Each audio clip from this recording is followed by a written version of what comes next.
Welcome to RP TV news.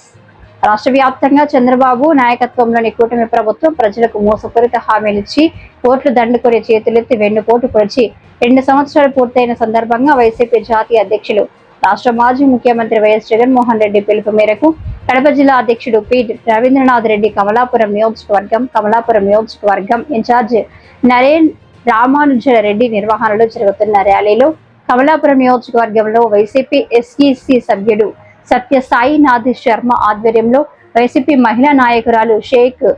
Shabnam నామాల అరుణ మహిళలలో చైతన్యం తెచ్చి భారీ సంఖ్యలో మహిళలను సమీకరించి మేము సైతం సిద్ధం అంటూ వైసీపీ జెండా పట్టి ర్యాలీలో జగనన్నకు మేమండగా అంటూ ఉత్సాహంగా ముందుకు కదిలారు.